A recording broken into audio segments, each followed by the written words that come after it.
Magtulungan tayo mga kapatid, huwag nating hayaang masira ang paligid. Dahil ito'y biyaya, tara na't magkaisa tayong lahat.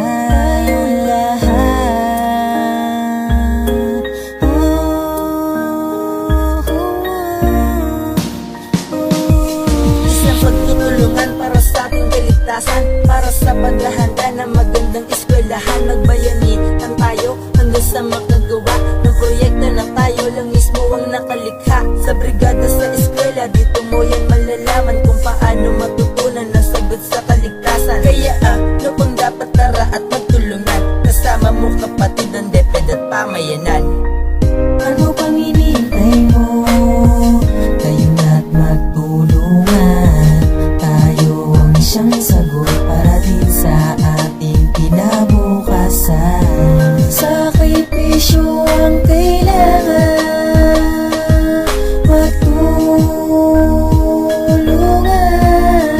at magbayanihan. Kapatid, huwag natin hayaang masira ang paligid. Dahil ito'y biyaya, tara na't magkaisa tayong lahat.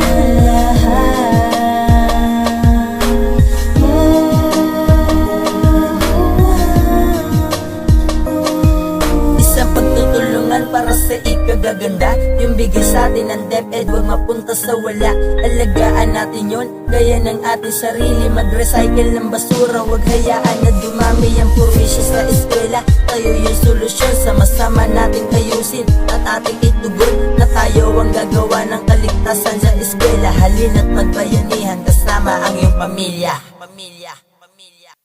Magtulungan tayo mga kapatid, huwag natin hayaang masira ang paligid. Dahil ito'y biyaya, tara na't magkaisa tayong lahat.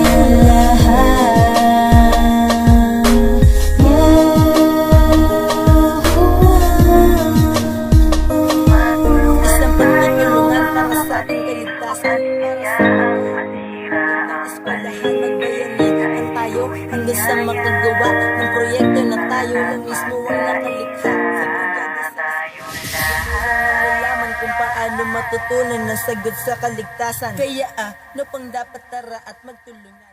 Kasama mo kapatid ang DepEd at pamayanan.